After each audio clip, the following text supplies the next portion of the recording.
is Wednesday, October 6. Welcome to CGN News.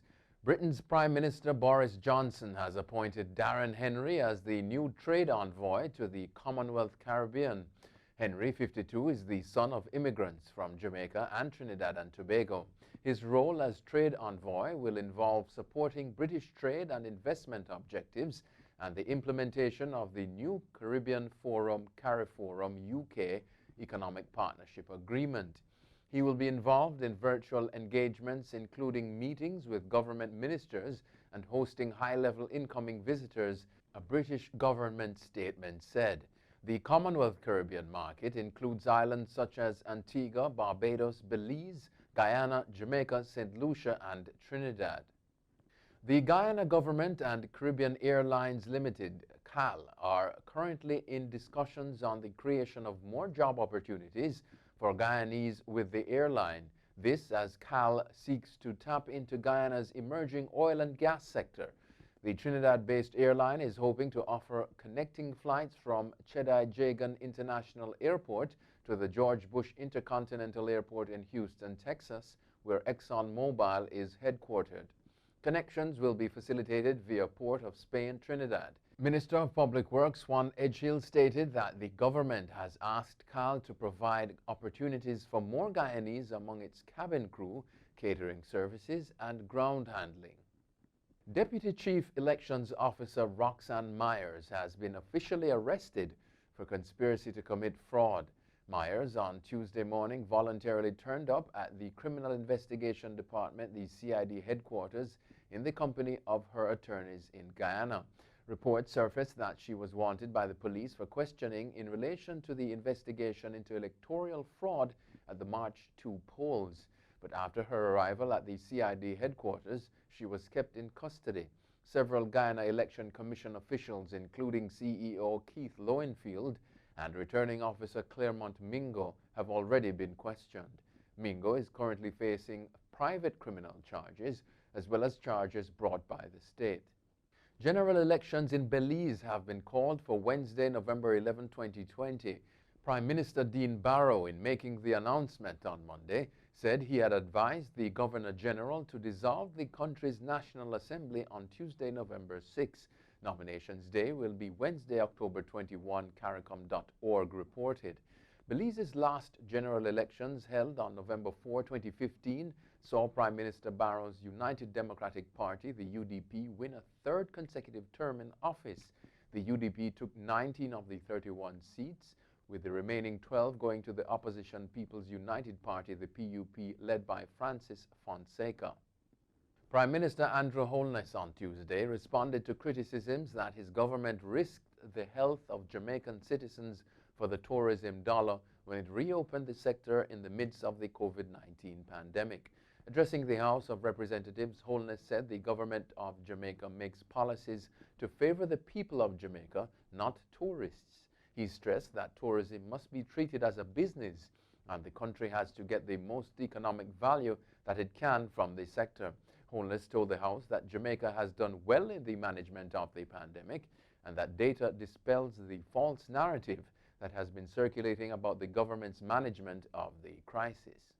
Phoenix Rising player Junior Flemings was given a 6-game suspension for subjecting an opponent to homophobic abuse in an incident which triggered a dramatic pitch walk-off, officials said Tuesday. The United Soccer League Championship said in a statement that Flemings had been found guilty of using foul and abusive language in the form of a homophobic slur during Phoenix's game with San Diego Loyals on September 30. San Diego's players walked off the pitch in protest following the incident. Jamaican international Flemings had strongly denied abusing San Diego's Colin Martin, who is openly gay. The USL, however, said it reached its decision against Flemings after interviews with 11 individuals, including players, coaches, and match officials. Mexican residents and tourists hunkered down Wednesday morning as Category 2 Hurricane Delta ripped into the Yucatan Peninsula.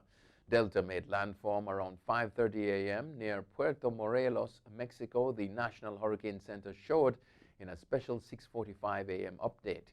Briefly classified as Category 4 on Tuesday, Delta's maximum sustained wind strength fell Wednesday to 105 miles per hour before making landfall. Delta is forecast to start a northwestern journey later on today, Wednesday, over the warm waters of the Gulf of Mexico, where conditions are ideal for it to regain the Category 4 status, the NHC said. Delta, the third major hurricane of the 2020 season, is then forecast to slowly move toward the United States Gulf Coast Thursday night or Friday morning, with it likely impacting Louisiana. Vice President Mike Pence and his Democratic challenger Kamala Harris are poised tonight for a debate which follows the disorderly primetime spectacle last week between President Donald Trump and Joe Biden. Pence will face a U.S. Senator known for sharp questioning and who has made it clear that she wants to invoke her prosecutorial chops on the debate stage. The handling of the pandemic and the president's contraction of COVID-19 will almost literally be center stage, the Associated Press reports. Pence and Harris are expected to be separated by a plexiglass shield to reduce the risk of virus transmission. The debate starts at 9 p.m. EDT at the University of Utah in Salt Lake City. COVID-19 is spreading further among those around U.S. President Donald Trump, with White House advisor Stephen Miller and a top military official infected. Miller, who has been self-isolating for the past 5 days, confirmed he had contracted coronavirus on Tuesday.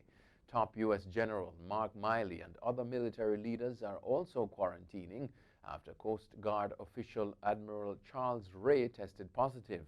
Other officials are self-isolating out of an abundance of caution. In a statement, Miller said he had been testing negative every day until Tuesday, adding that he was now in quarantine.